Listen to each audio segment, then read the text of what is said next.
Please note that the Burn It Nutrition podcast is for educational purposes only and is not meant to substitute for the advice of a doctor. Please consult your GP before using any of the techniques or products discussed on this show. Hope you like it.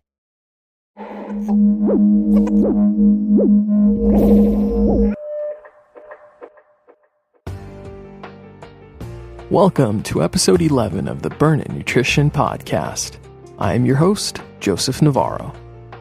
On today's show, we will dive into the benefits of fasting and some of its history, as well as going over some of the different methods and shining the spotlight on intermittent fasting. But first, let's hear the news and announcements.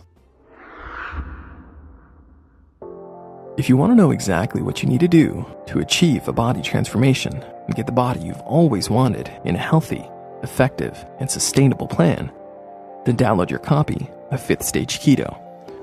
This will walk you through the stages to break past those weight loss plateaus and see the biggest changes in body composition. Plus, you will learn how to effectively implement intermittent fasting with the personal strategies I used in my own transformation. Just go to burnitnutrition.com and use coupon code BURNIT to get a $5 discount at checkout. Again, that is burnitnutrition.com to start your transformation. I'm so pleased to have you with us today. Now, let's start the show.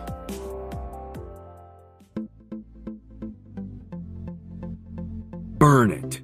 You are not alone as you begin this new stage of life. Learn the strategic methods to reach your goals and flourish the light within.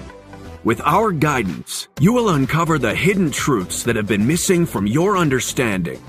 It's time to let it burn.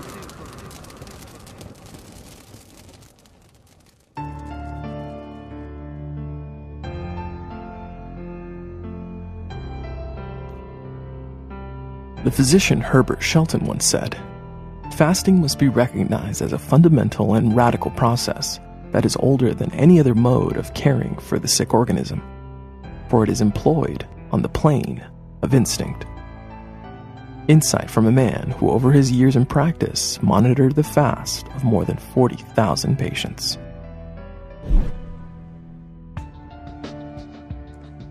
In recent years, the idea of fasting has begun to gain popularity as a tool for weight loss. But this practice of abstaining from food has actually been done since the dawn of time, and its benefits go far beyond just weight loss. Even in nature, we see how animals apply fasting on instinct when they fall ill. In a way, fasting is nature's very own method of healing that is used by many different species. And still, many in our modern cultures never truly consider this ancient practice of healing and rejuvenation as a tool to implement into their own lifestyle. Many dread the idea of going for more than a few hours without eating, believing that they are just not capable of applying a fast. And in today's episode, we are going to go deeper into fasting and get a better idea on its history, to understand why so many over the centuries have turned to it for health and even enhanced spiritual awareness. We will also learn of some of the different types of fasting options that are available in hopes of finding a method that can fit your own lifestyle, as well as shining a spotlight on the most popular method used, and that is intermittent fasting. Just to be clear, fasting is not mandatory, so don't feel like you have to fast. I simply ask that you hear me out and have an open mind, and simply consider this as a tool to add to your toolbox. Okay? Let's dive in and get a better understanding on fasting and learn a bit of its history.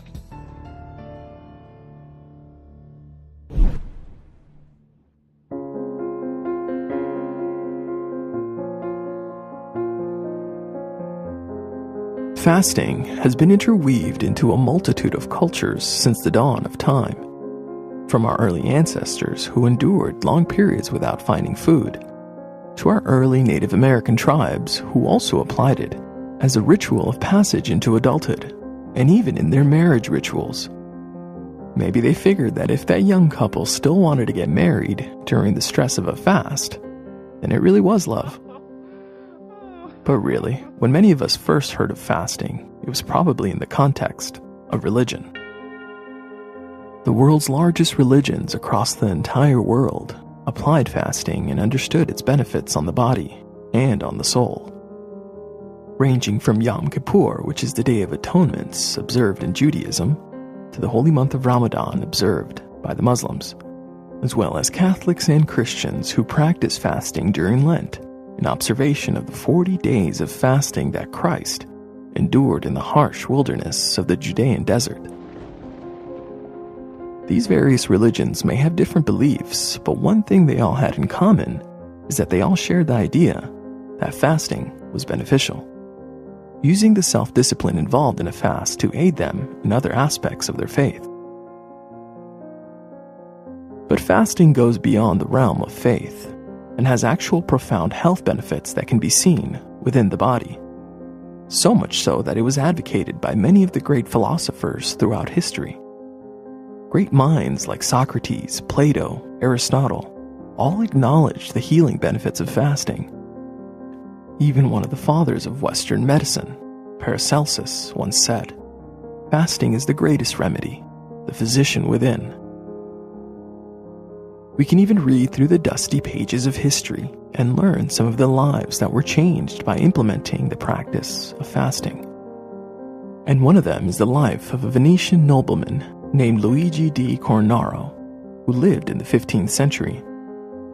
He was a man who lived in indulgence and extravagance, living in a constant state of gluttonous feasting and gorging on food and wine, which sounds similar to many of our modern cultures. Well, his lifestyle of constant overindulgence led Luigi to be ill and bedridden at the early age of 40, and many of the doctors all over Italy who tried to help him were unable to improve his health. They all came to the conclusion that he didn't have much time left before his body failed.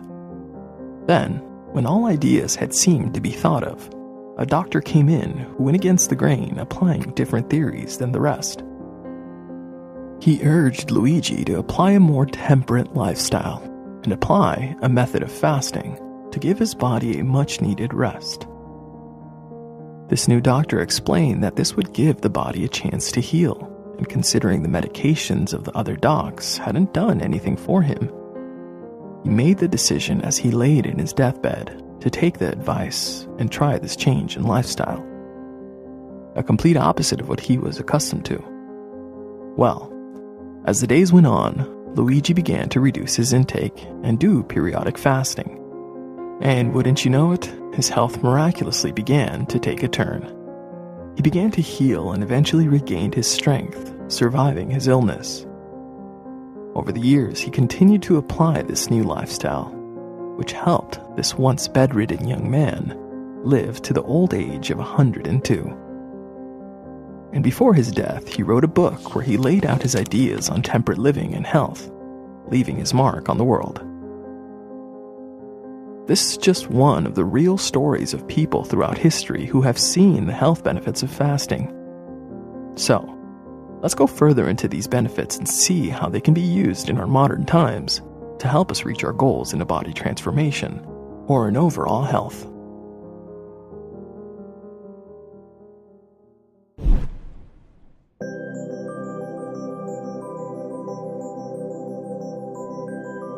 So, what is it about fasting that helps our body heal? What makes it so special that it has been done for thousands of years? Well, one of the main benefits implementing fasting will bring on is in the relief it gives your body from the constant work involved in digestion. The moment you consume a meal will begin an intensive process of digestion within you, a process that requires much energy. Many of us understand that we eat to receive energy. This is obvious. But what many don't grasp is that in order to be able to get this energy will require work and great effort on behalf of the body.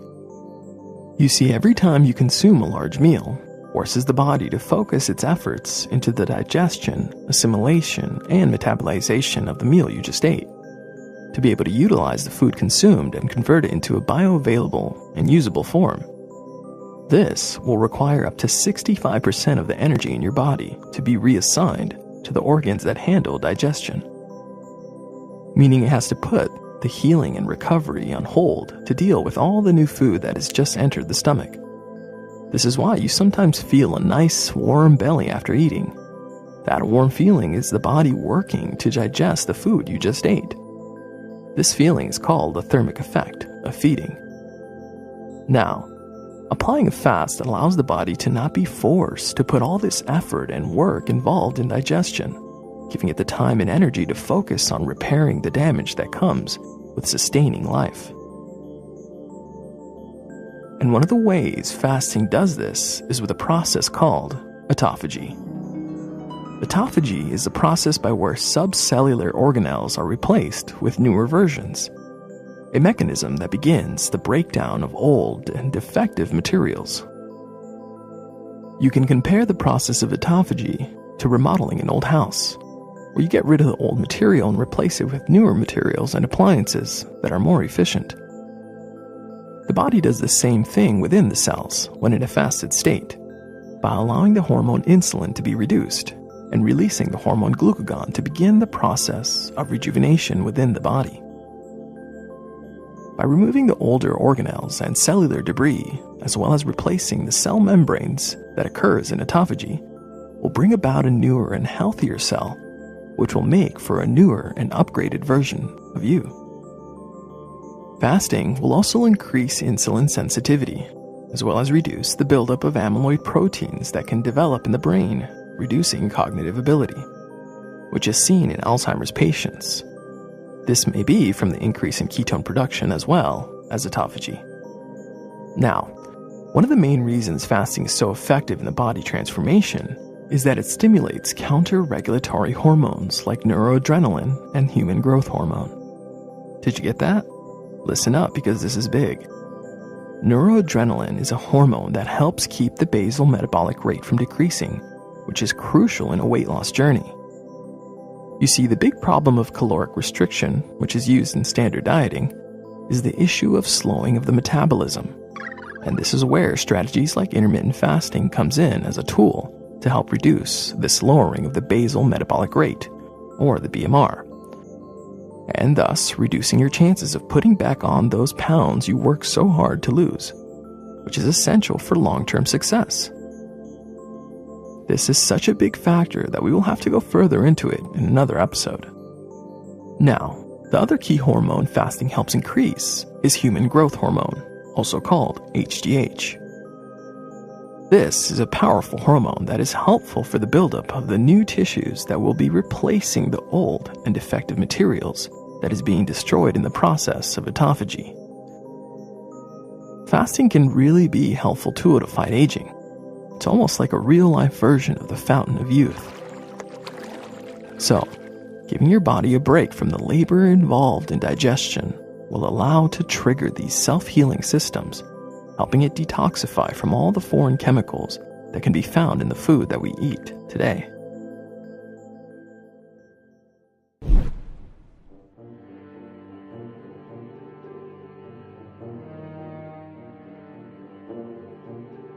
Now, one big regulator and controller of the process of autophagy is mTOR, which is short for mammalian target of rapamycin, but now known as mechanistic target of rapamycin.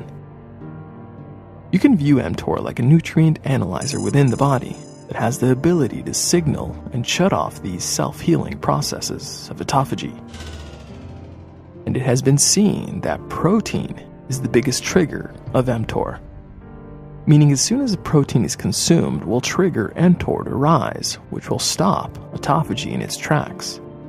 Which is why just having an MCT coffee in the morning full of healthy fats, but leaving out proteins and carbs, will allow the body to continue to receive the benefits of autophagy. This is why I love having a super-fueled MCT coffee in the morning. MCT coffees can be very helpful for some. You see, many have a hard time adjusting to fasting when they first give it a try. The changes in eating habits can be tough to adjust to. Plus, it can be hard on their feelings of hunger as well as the mental side of skipping a meal. Which is why using strategies like MCT oil as well as a shift into a lower carb or ketogenic diet, usually makes the changes applied in fasting much smoother and easier to handle. Now, even though MCT oils are great for helping you get comfortable with the practice of fasting when you're new to it, one thing to consider with MCT coffee and other versions of coffees full of healthy fats is that eventually, as you go further into your body transformation and you get closer towards your goals, when those stubborn pounds won't budge, will make MCT coffee a bit too calorically dense and may slow your progress, and you may have to consider reducing it. In my ebook 5th Stage Keto, I go over how to address these issues to help get past any of those plateaus. So, when it comes to MCT coffee, consider your goals and what stage you are in your journey to determine what you will put in your coffee. I have found that MCT oil and butter with heavy cream in my coffee is great for maintenance and to get more healthy fats into my day. It is also okay to have if your main goal with fasting is longevity and to receive the benefits of autophagy. But again, consider skipping it when weight loss stalls. So, to recap, you can avoid halting the process of autophagy by avoiding protein in the mornings to prevent the elevation of mTOR, or mammalian target of rapamycin. Isn't that a cool name? mTOR? Am I the only one who thinks it sounds cool? Mammalian target of rapamycin. Sounds like a futuristic weapon. I don't know about you, but I think it's cool. Anyways, what were we talking about? Oh yeah, fasting. Now, let's keep going further into why fasting is your body's best friend. Well, like many aspects in life, balance is key, and fasting helps bring this balance. You see, having periods of fasting and feasting is the way our bodies evolved. It is absolutely normal and beneficial to take prolonged breaks from food. But what is not normal or healthy is to constantly be putting more and more food into your body, never allowing the body to focus on its own maintenance. We can visualize this by seeing the body as a computer. I'm sure most of us have experience sitting in front of the computer working away on a project, doing everything we can to finish before the deadline. You may have multiple browsers open, downloading files, playing a YouTube video, or printing and copying documents. Now imagine trying to do all this at the same time. It's a lot to handle, right? It will likely cause many computers to drastically slow down or even crash from the work overload. The same can happen within your body. If you have a constant intake of calories coming in, forcing your body to always have to deal with new sources of food will never give it the break it needs to deal with all the other responsibilities it needs to address.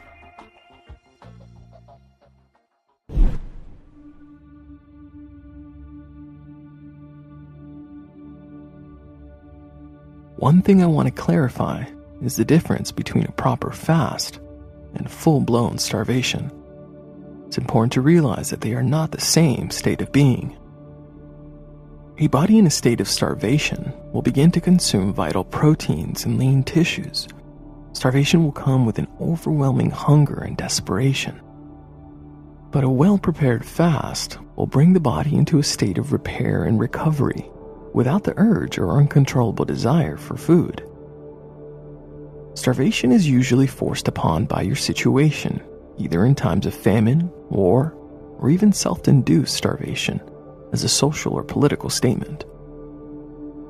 While a fast is a personal choice to take a break from food as a therapy for improved health and even a spiritual connection. But with the understanding that at any moment you can simply choose to eat. When done correctly, a fast can be a helpful tool in the detoxification of the body by giving your liver and kidneys plenty of time to purify and eliminate the toxins we encounter. There really is no need to drink expensive detox drinks. Simply fast and allow your very own systems in your body to detox the junk out. All that is needed is a proper fast. Fasting will also help save time and money by skipping breakfast and freeing up the mental energy for improved creativity and productivity. And it can also make you feel lighter on your feet, which is why whenever I go snowboarding, I like to start my morning fasted and also take in some exogenous ketones. This way, my body doesn't need to direct most of its energy into digestion while I ride. Instead, the energy can go into my muscles and mental decisions I need to safely and effectively perform the physical demands required in that sport. Plus, fasting will give you a break from the constant thinking about your next meal, and instead, you can focus on the more important tasks in your morning.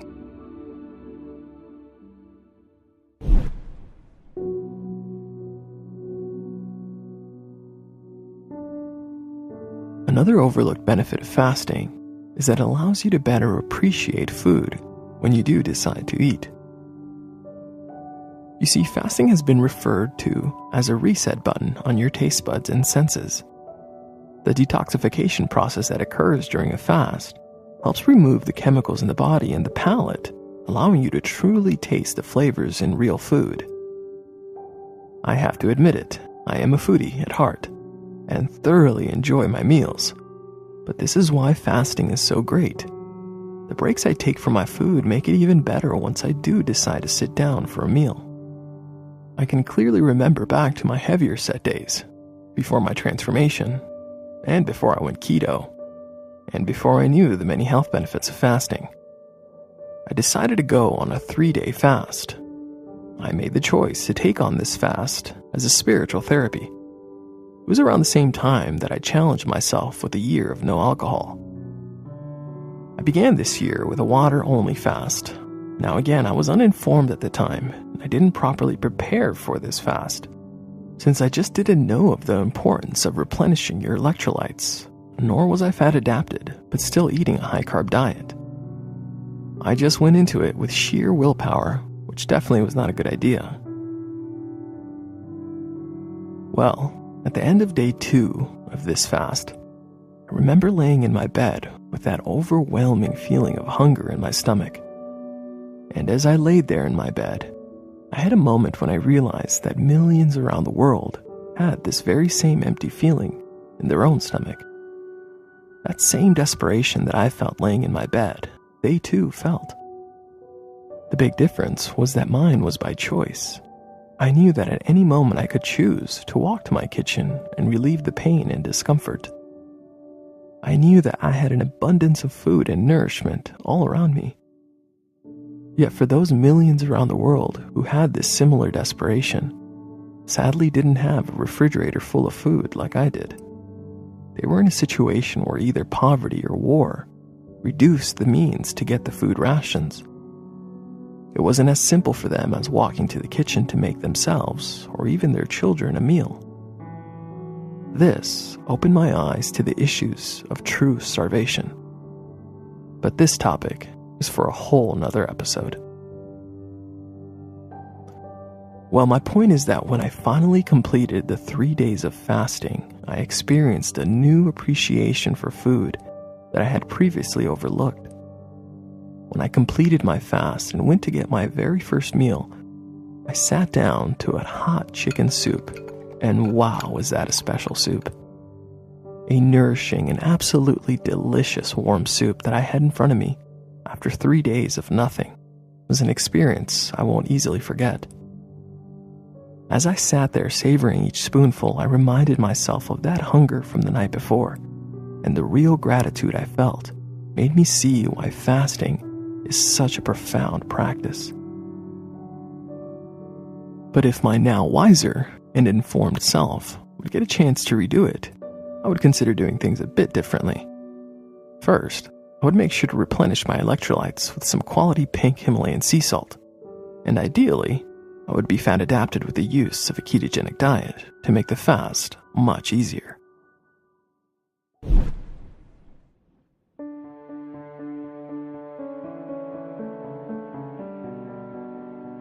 You see, once you're on a lower carb or ketogenic diet, fasting becomes a walk in the park, since your body no longer needs to rely on the limited supply of glucose, like someone who is on a high-carb diet would. They depend on the breakdown of stored glycogen. And remember, a carb burner only has around 2,000 calories of stored glycogen that is available, making fasting much more challenging. And when you shift your body to get the main source of its energy from the healthy fats on your plate and on your belly, will give it the ability to easily tap into your own fat reserves during a fast. Even thinner individuals can store up to 40,000 calories of energy in their fat reserves. And when that fat is broken down, will increase the production of the superfuel, ketones, allowing you to feel energized and highly productive during a fast. Meaning if I was on a keto lifestyle back when I did my 3-day fast, I would have had a much easier time enduring it, instead of jumping right into something my body wasn't used to. It is best to have stages to progress through to more easily implement fasting into your lifestyle. This is why my 120-page ebook is called 5th Stage Keto, since it lays out stages to go through to prepare your system to more easily be able to apply intermittent fasting into your day. This is helpful in avoiding the pitfalls of jumping into the deep end before you're ready, and you can download your copy at burnitnutrition.com/5th Stage Keto. We are currently running a 50% off special for the release of this podcast, so jump on it before it runs out. I firmly believe that a fast shouldn't be forced, but happen naturally, which is exactly what happens when you go keto.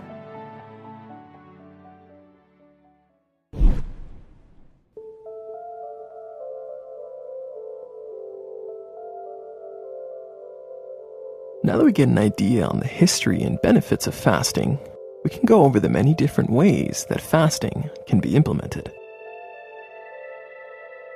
Just like there are plenty of different diets, there is also a wide variety of ways of applying fasting, ranging from the more advanced and longer 7 to 10-day fasts done less often, to the more frequent and shorter fasts like intermittent fasting. Let's shine the spotlight on intermittent fasting, also called IF for short, since it's the most effortless method to implement and the easiest to stick to, which is why it is the most popular method of fasting. IF has many different ways it can be applied, allowing you to pick which feeding schedule works best for you. Remember, you shouldn't have to change your whole life to fit into a preset fasting schedule. Instead, you should find a fasting schedule that fits your life, not the other way around. This way you can make it into a sustainable practice. Some options for IF are, for example, alternate day fasting, meaning you have one full day of fasting, followed by another day of regular eating, followed by another day of full day fasting, which over the span of a week will lead to a caloric deficit. Then, there are shorter methods of IF, like the warrior diet, which you fast for 20 hours with a 4-hour feeding window. A feeding window is the set number of hours that you are to consume all your calories for the day. Also, don't feel like you have to be exact with your feeding window.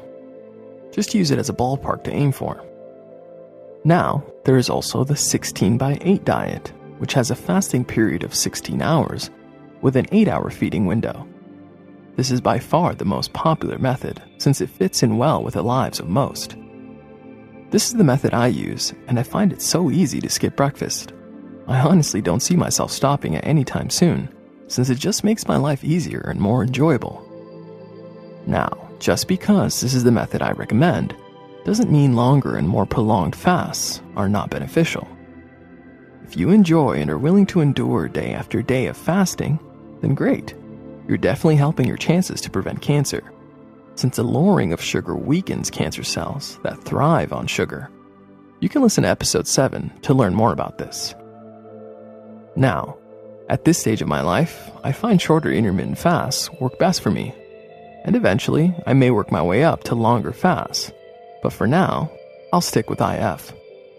Again, the best method of fasting is the one that fits your personal lifestyle. You see, sometimes your job, responsibilities, or training schedule may cause the feeding window you choose to be completely different than another doing a fast, which is okay.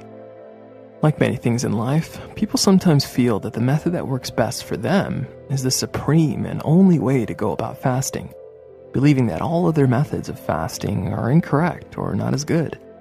But this is a flawed perspective to have. The reality is that each method of fasting comes with their own pros and cons, and it's up to the individual, or in some cases their physician, to determine which method fits their lifestyle or preset goals. For example, I have found that fasting is easiest when done in the morning, since it allows me to have improved cognitive ability, helping me get most of my work done.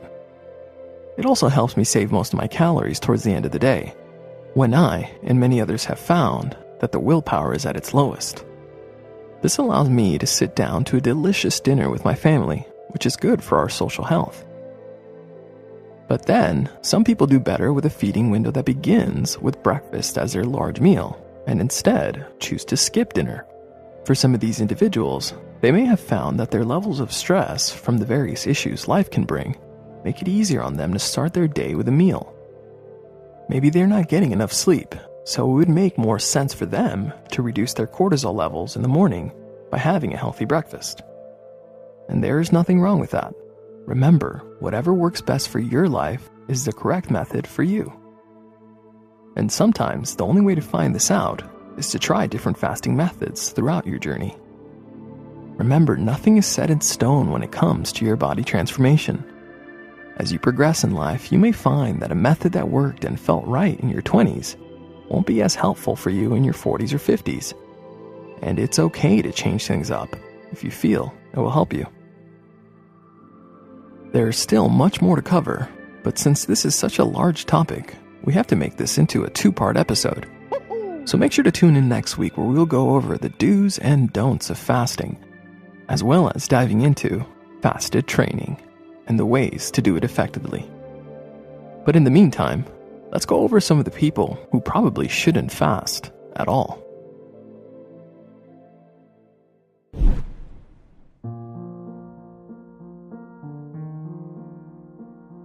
So, even though fasting comes with a vast range of health benefits that can improve the lives of many, not everyone is in a stage in their lives where beginning a fasting method would be a good idea. You see, even though fasting is a tool that brings on healing, it is still a form of physical stress on the body. Now, we have already discussed in episode 8 on how certain calculated discomfort can be beneficial, where we went over foam rolling and its benefits on recovery. But with some people, adding more physical stress to their lives by starting a fast won't be a smart thing to do. For example, women who happen to be pregnant or nursing a newborn. They are in a stage in their life where bringing healthy nourishment is vital to the health of the new mom and of the new baby. So it's best to have a steady flow of energy, preferably from healthy fats, to feed the growing brain of the baby. So fasting wouldn't be a smart thing to do. Young children are another example of people who probably shouldn't fast. Growing children have an accelerated metabolism that requires energy to allow their bodies to grow strong, which is why fasting isn't the best idea. Also, anyone who has just had a serious surgery and is in recovery probably shouldn't fast, since the body isn't in a healthy enough state where it can utilize the full benefits of fasting. It's best to allow some time to pass and regain their strength before attempting any fasts. Another important thing to consider before fasting is if you have any medical conditions like kidney or liver issues. It would then be necessary to speak with your doctor before attempting any fasts. Also, if you are a diabetic who is taking medication to reduce blood sugar, they too need to work with their doctor before starting a fast. This is very important, since fasting alone will do a great job at lowering the blood sugar.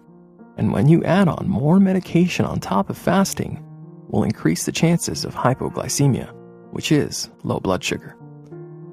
This is why it's important that your doctor monitor your medication and lower the dose as needed if you're a diabetic.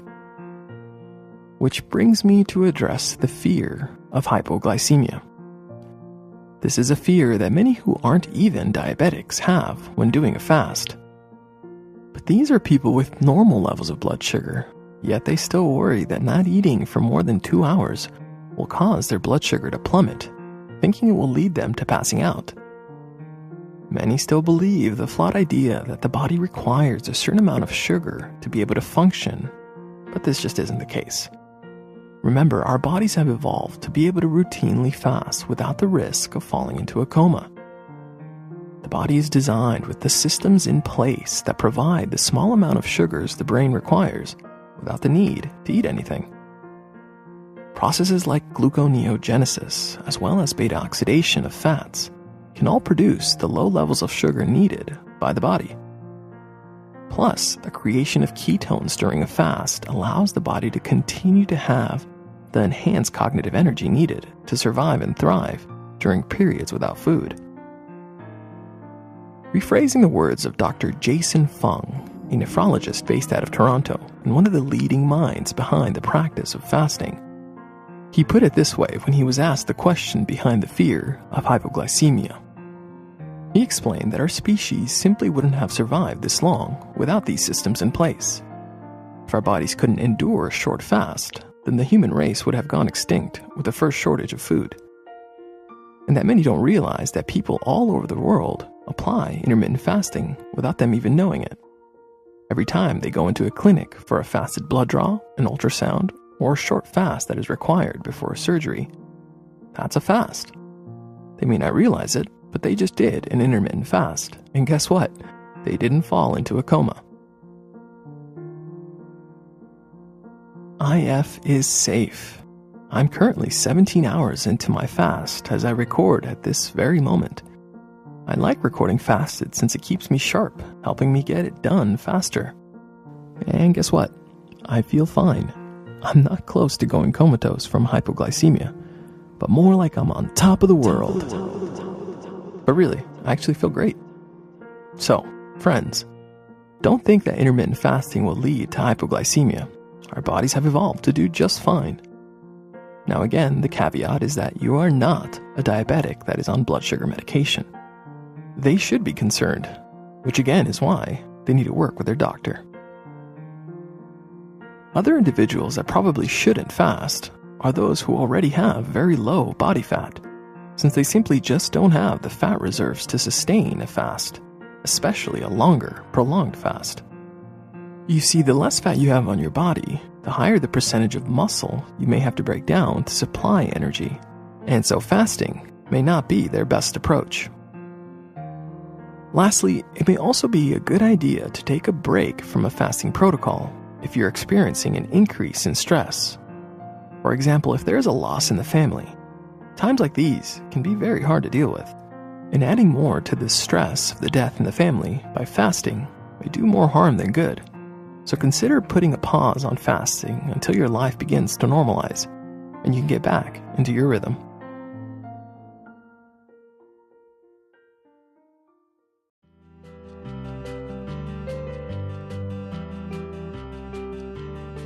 We have now reached the end of part 1 of the fasting episode of the Burn It Nutrition podcast. We will be back next week to go over some of the do's and don'ts when it comes to fasting, as well as going over the ways to implement fasted training. I hope this episode gave you a better idea on the history of fasting and some of the health benefits it can bring. Again, remember that fasting isn't mandatory. It should never feel forced. It's not good to go into a fast with a sense of dread or fear. A fast, when done right, can have profound mental and physical benefits that make it a crucial tool to have in your tool belt. All it takes is finding the method that works best for you. And I, and many others, have found that applying a fasting protocol while on a lower carb or ketogenic diet is the best 1-2 punch for health and a body transformation. So, if you want a step-by-step guide on the methods I use to drop 60 pounds of pure fat in just 7 months, then download your copy of 5th Stage Keto. This is a 120-page ebook that will give you the tools to help you reach your own transformation. And you can get it on our website at burnitnutrition.com. Also, remember to let go of the idea that there is an end to your journey. Don't see your new health habits as only a means to an end. Instead, enjoy the process and find ways to create your new journey into a lifestyle. Keep evolving your methods and continue to feed your brain the science and motivation it can use to better your life. Believe in yourself and in the life you see in your dreams. Fight to make it into a reality with each new day that is given to you. Stay driven, and before you know it, the goals you felt were too high or too far to reach will be at your fingertips. Keep up those good vibes and continue to find ways to upgrade your life and improve the lives of others.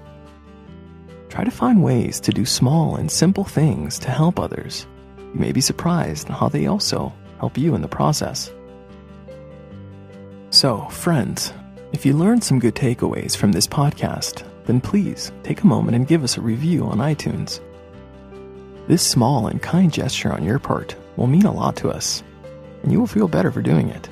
Simply search for the Burn It Nutrition Podcast on iTunes and type in a short review on what you liked about this show, as well as giving us a rating, a 5-star rating, of course. Which leads us to our review of the week.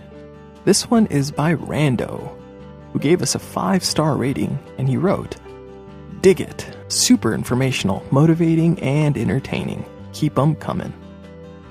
Thank you, Rando. I truly appreciate it, and will do my best to keep bringing this show to your ears. If you want to get a shout out, then give us a review, and if I like it, you'll hear it on the show. Also, if there are any friends who you think would be interested in the benefits of fasting, then share the show with them. Also, I firmly believe it's important to give back to the streams that feed you. And if the Burn It Nutrition Podcast has helped you, then why not give back to help keep the lights on? And you can give back at paypal.me/burnit. Again, that is paypal.me/burnit. And help us keep this stream flowing. Well, I hope you join us for part 2 of this episode next week. It just won't be the same if you're not with us. Now brace yourself, because it's time to let it burn.